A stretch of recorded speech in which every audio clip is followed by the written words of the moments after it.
morning, children. All of you take out your SST book. Today I am going to start a new chapter, that is chapter 6, the United Nations. All of you take out page number 55. Children, see in this page, this picture shows the headquarters of the United Nations in New York, USA. And we are going to read about the UN, United Nations. Now turn your page, come to page number 56. See in the book, the destruction caused by the First and Second World Wars in the first half of the 20th century made the leaders of the world realize that a global organization was needed to settle the issue of the world peacefully. A global platform was also required to address the common issues that concern all the people of the world. The United Nations is a global organization which has 193 nations as its members. Let us read about the formation of the UN, its objectives, various organs and agencies in this chapter. बच्चों, इस chapter में हम लोग United Nations के बारे में पढ़ेंगे। पहले और द्वितीय विश्व युद्ध में जो भी नुकसान या मुश्किलें आई, उसे देखते हुए 20वीं शताब्दी में विश्व के कुछ देश या लीडर्स ने मिलकर एक ग्लोबल ऑर्गेनाइजेशन को बनाया, जिसमें विश्व में शांति बनाए रखने के मुद्दों को रखा गया। विश्व के और भी कई समस्याओं के लिए भी एक ग्लोबल प्लेटफॉर्म की जरूरत थी। यूनाइटेड नेशंस एक ग्लोबल ऑर्गेनाइजेशन है जिसके 193 कंट्री मेंबर्स हैं। अब हम लोग पढ़ेंगे कि यूएन का गठन कैसे हुआ, इसके उद्देश्य क्या हैं और इसके अंग कौन कौन हैं। Now turn your page, come to page number 57। The United Nations formation. The declaration by United Nations was signed on 1st January 1942 by the representatives of 26 nations. The name United Nations was officially used for the first time in this declaration. On 26 June 1945, the United Nations Charter was signed by 50 countries in San Francisco, USA. These became the original members along with Poland, which signed the charter, later taking the members count to 51. India was one of the original members of the UN. The United Nations organization officially came into existence on 24th October 1945.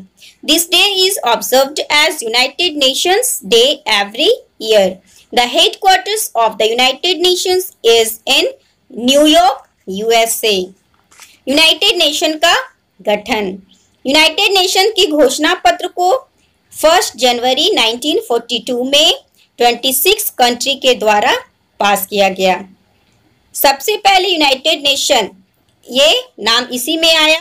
26 जून 1945 में United nation के charter में 50 countries थे जिन्होंने sign किया था। San Francisco, USA इसका मुख्य सदस्य है। ठीक है, बाद में पोलैंड ने भी साइन कर और 51 मेंबर्स के रूप में बना। इंडिया भी इन मेंबर्स की तरह ही यूएन का क्या है, मुख्य सदस्य है। 24 अक्टूबर 1945 को ऑफिशियली यूएन सामने आया, मतलब उसे कार्यरत किया गया। इसलिए इस दिन को यूनाइटेड नेशंस डे के रूप में हर साल सेलिब्रेट करते हैं। यूनाइटेड नेशंस का हेडक्वार्टर न्यूयॉर्क, यूएसए में है। Now children, come to next point, that is objectives of the United Nations.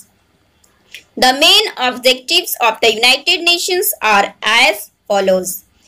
Now given in some points: maintain international peace and security, promote friendly relations among members nations, solve problems faced by people all over the world through international cooperation, promote human rights and equality.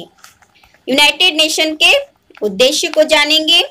पूरे विश्व में सुरक्षा और शांति बनाए रखना, आपसी देशों में मित्रता को बनाए रखना, पूरे विश्व के लोगों को आने वाली अंतर्राष्ट्रीय समस्या यानी इंटरनेशनल प्रॉब्लम्स को सॉल्व करना, मानव के हक ह्यूमन राइट्स और समानता को बढ़ावा देना यानी इक्वलिटी का भी ये सुरक्षा बनाए रखते हैं ताकि सबको समान अधिकार प्राप्त हो।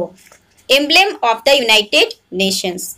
Children, this is your homework. Okay, all of you draw nicely in your copy.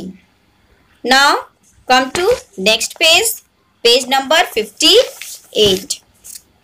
Organs of the United Nations. Now children, say in the book many organs. There are 6 organs given in your book. Now first is General Assembly. The General Assembly is the main body of the UN. All the members nations are represented in this assembly. Decisions regarding issues related to the objectives of the UN are taken here. These decisions are based on the vote of the member nations. General Assembly main body है UN का और इसके सभी members represent करते हैं assembly में।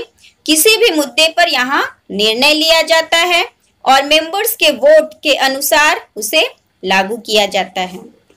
Now second organ is security council. The Security Council has the responsibility of maintaining international peace and security. It comprises 15 members in all. 5 of these members are permanent. The permanent members are the USA, the UK, Russia, China, and France. The Security Council recommends peaceful settlement of disputes between nations. Security council का काम पूरे विश्व में शांति और सुरक्षा बनाए रखना है। इसके 15 मेंबर हैं जिसमें 5 क्या हैं? परमानेंट मेंबर हैं। जो कौन कौन है? USA, UK, Russia, China and France. Now come to next organ, Economic and Social Council. The Economic and Social Council of the UN deals with economic, social and environmental issues and other developmental goals. It has 54 members elected by the General Assembly for a period of 3 years each. आयात, निर्यात और वित्तीय, ये तीनों जो हैं economic में आते हैं। ठीक है, तो इकोनॉमिक, सोशल यानी सामाजिक और एनवायरमेंटल इशू को सॉल्व करते हैं। इसके 54 मेंबर्स हैं जो जनरल असेंबली से 3 वर्ष के लिए चुने जाते हैं। Now come to next organ, that is Trusteeship Council. In 1945 the Trusteeship Council was established to provide international supervision for 11 trust territories. These trust territories attained independence or self-government by 1994. The council is thus on longer functional and has agreed to meet only if required by circumstances.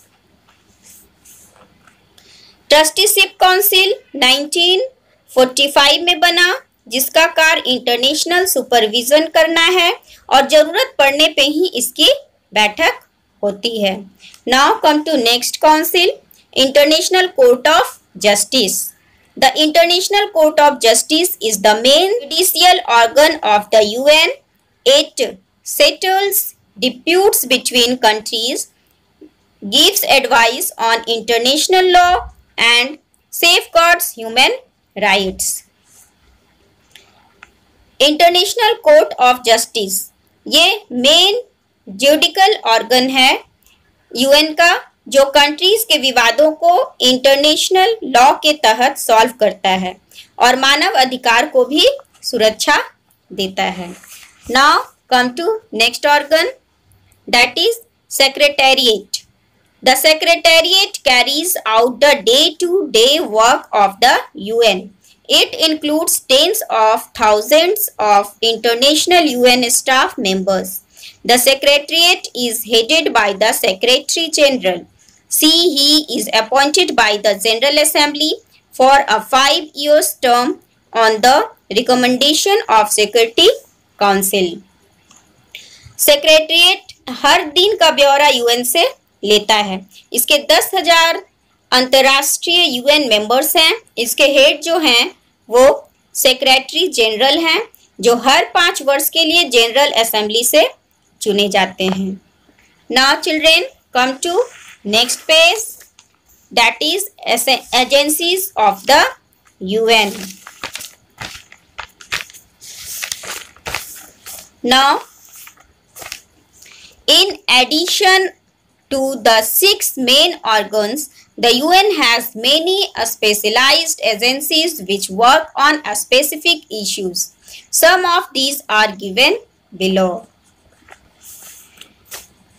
UN के 6 main organs के साथ साथ कई agencies भी हैं जो किसी खास इशू पे काम करते हैं, जिसमें से कुछ के बारे में हम पढ़ेंगे। World Health Organization WHO. The WHO aims to achieve the highest possible level of health for all people. It works to eradicate epidemics and provide medical care. It is also concerned with areas of food and nutrition, care for elders, child care and so on.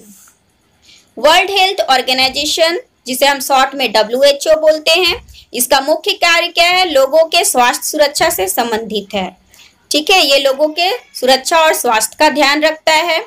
ये लोगों को इलाज की भी व्यवस्था करवाता है, चिकित्सा की, और ये भोजन और न्यूट्रिशन के साथ साथ बड़ों और बच्चों सबका केयर करता है, उनका ख्याल रखने का कार्य करता है। Food and Agriculture Organization FAO. The main task of the FAO are to help improve food production and to end starvation. Food and agriculture, इसका मुख्य कार्य खाद्य सामग्री का पूर्ण रूप से व्यवस्था उपलब्ध कराना है और प्रोडक्शन यानी उत्पादन को भी बढ़ाना है। ये इसके लिए ही कार्य करता है। Now UNICEF, United Nations Children's Fund, UNICEF. The UNICEF works for the right of children, including concerns regarding their education and health. It also provides humanitarian assistance to children and mothers. United Nations Children Fund यानी UNICEF, जिसे short में कहते हैं, इसका कार्य बच्चों के अधिकार से संबंधित है, जिसमें उनकी शिक्षा और स्वास्थ्य को रखा गया है। इसमें माँ और बच्चा दोनों के लिए उचित व्यवस्था भी किया जाता है। Now come to UNESCO, United Nations Educational Scientific and Cultural Organization, जिसे शॉर्ट में यूनेस्को कहते हैं। The UNESCO helps in improving education worldwide. It also protects important historical and cultural sites around the world. इसका कार्य है पूरे विश्व के शिक्षा स्तर का विकास करना और यह महत्वपूर्ण ऐतिहासिक और सांस्कृतिक धरोहरों की भी सुरक्षा करता है। Now International Labour Organization ILO. The ILO seeks to promote better working conditions and standards of work in the world. It also works to promote equal opportunity and abolition of forced labor. इसका कार्य विश्व के सभी कार्यरत मजदूरों के हित में कार्य करना है तथा उन्हें इक्वल अपॉर्चुनिटी अवेलेबल कराना है और अत्याचार या उन पे कोई भी प्रॉब्लम हो रहा है तो उसे कंट्रोल करना है, मतलब उनके देखरेख उनकी सुरक्षा करना है। Now Come to next. International Monetary Fund, IMF. The IMF provides temporary financial assistance to countries with an aim to boost economic growth and employment. International monetary fund IMF, इसका कार्य है आर्थिक वित्तीय मुद्दों से है, यानी अंतर्राष्ट्रीय स्तर पर इसका विकास कैसे हो इसके लिए कार्य करना है. Now children, turn your page. Come to page number 60. India and the UN. Bharat और UN. India is one of the original member of the UN. It has actively participated to fulfill UN objectives. India has sent soldiers and doctors for UN initiatives when required. Moreover, India has also contributed funds to the UN. The UN has its presence in different parts of India. It works to address issues in the areas of good health, well-being and sanitation, zero hunger, rural poverty, equality, education, environment and so on. Bharat UN के मुख्य सदस्य में से है. ये UN के उद्देश्यों को पाने में सक्रिय भूमिका निभाता है. भारत अपने सैन्य बल और डॉक्टर को भी यानी चिकित्सक को भी UN के जरूरत पड़ने पर भेजता है. भारत UN को फंड्स भी देता है. UN भी भारत के कई क्षेत्रों में कार्यरत है. ये स्वास्थ्य संबंधी क्षेत्र के लिए काम करता है, भूखे, पीड़ित व पिछड़े क्षेत्रों के लिए भी काम करता है, शिक्षा का स्तर तथा प्रकृति आदि के मुद्दों पर भी ये कार्यरत है. Now children, this chapter is over. Some important points are also given in page number 61 that you have to read it nicely, okay, and you find out new terms from this chapter, at least 15 new terms, and you write in your copy.